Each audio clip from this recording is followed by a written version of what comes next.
I'm Crystal, I'm 26 years old, and I'm going to college for the first time. Because I've been out of college for so long, I have to take this thing called the TSI, which is a test to see if you are college ready. Now, if you do not pass the TSI, they end up putting you in a class before your math class that will go towards your degree to make sure that you are college ready and capable of even taking that math class. I am horrible at math, and I was determined to not let this drag out any longer than it had to. Before I took the test, I studied for about 2 weeks straight just to remember anything from high school. I couldn't even remember how to subtract with numbers on top of each other. I asked ChatGPT what was on the test, and it gave me some questions, and then I quickly realized I didn't know how to do any of it. After a long conversation with ChatGPT, it sent me to Khan Academy and told me exactly what I needed to study, and I did.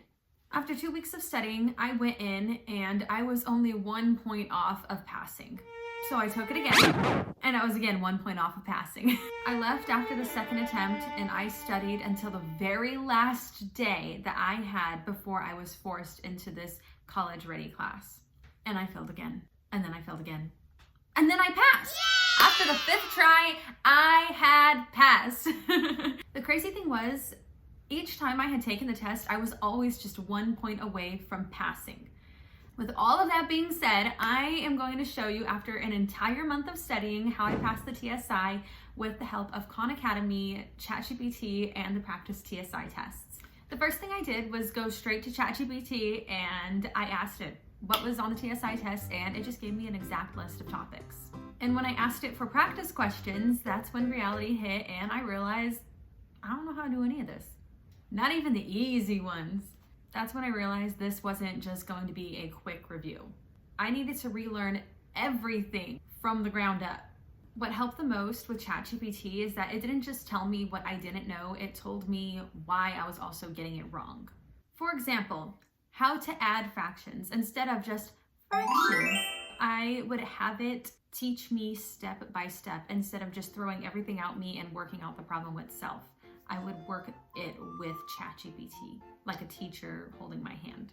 I would do this on repeat until I felt like I can go up to subtraction and so on and so forth. ChatGPT is so helpful because there's no teacher voice, no pressure, just straight explanations. And it is taught in a gentle way and in the tone that I prefer to help me retain the knowledge. And honestly, that's what stopped me from giving up. If I were to have done with this with an actual tutor, I don't think I would have retained as much as I would have on my own. Because every time I felt stuck, I could ask it the exact same question and it would explain it in a different way until it actually clicked. After going through different types of questions that would be on the test with ChatGPT, that's how I figured out what my weak spots were and what was my next step of studying. And that is precisely what led me to Khan Academy. But if I was struggling with Khan Academy, I also went straight back to ChatGPT for it to explain it in a different way. So ChatGPT helped me in a number of ways. Once I asked ChatGPT what was on the test and the best way to study, it told me about Khan Academy. And the first thing it said I needed to study, which was arithmetic. And that includes fractions, decimals, percentages, ratios, and basic operations. Then it wanted me to study pre-algebra and some algebra, which was basically just solving equations, inequalities, and basic functions. Then it had me go to geometry and measurements, which was areas, volumes, angles, coordinate plane, that kind of stuff. And then it took me to data analysis, which was interpreting tables, graphs, basic statistics. After it told me that, I went straight to Khan Academy because ChatGPT told me exactly what units I needed to study. And let me tell you, that site humbled me. I couldn't do any basic stuff like adding and subtracting fractions, ratios, stuff I should have remembered but didn't. It had originally suggested that I only do the chapter tests and see what I don't remember, but the thing is, I couldn't remember anything. I had to start from the beginning, and I went through every single unit, every single chapter on all of arithmetic, pre-algebra, and algebra. But honestly, I was okay with doing the entire chapters of arithmetic, pre-algebra, and algebra because it covered everything I needed to know for passing the TSI, and that was the goal. I really liked Khan Academy because the videos were very simple, straight to the point, no fluff. I'd watch the video, do the practice, get it wrong, watch it again, then suddenly it would click. And the cool thing about Khan Academy is it keeps track of what you are getting wrong. So if you went to a next unit that used the same skills from the previous unit and you got it wrong, it would dock down that previous unit so you can keep track of what exactly you needed to study so you weren't left second guessing. I would spend literally my entire day on Khan Academy because it was one of the best studying tools.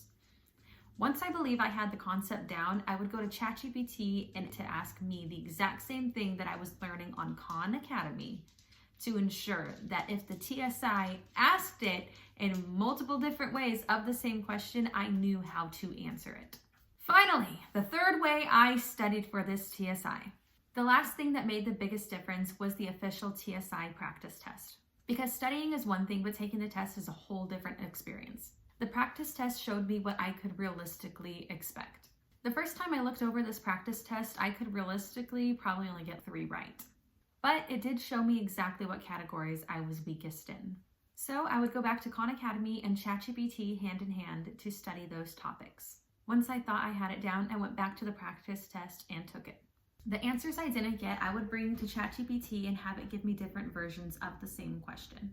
Honestly, I found the practice tests the least helpful for studying, but it was helpful in the sense to get my brain to think in different ways. The last topic that I really want to say that I use as a studying tool was after I took the first two real tests, it printed out papers for me to tell me exactly what I had done bad on and what I need to improve in order to pass the test. So it told me exactly what I needed to study, and that is exactly what I did. I took advantage of it. And if you're smart, you'll do the same.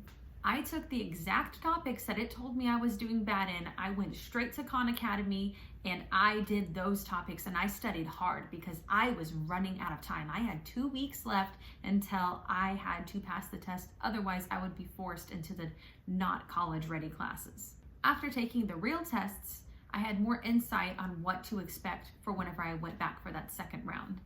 And I tried to remember what I could so that I can tell ChatGPT what was on the test and what I felt like I was struggling with, and tell it to ask me similar questions so I could pass on the next round. With these combined studying skills and the fist bump from the old man wishing me luck when I was walking in, I was able to pass with an insane amount of relief. I had been crying myself to sleep for the prior 2 weeks to this last test, just begging, please God, help me retain this knowledge. It was so hard. Anyway, I wish you the best of luck on your test, and just take the time to study and pray that God will put you exactly where you're supposed to be. Anyway, bye.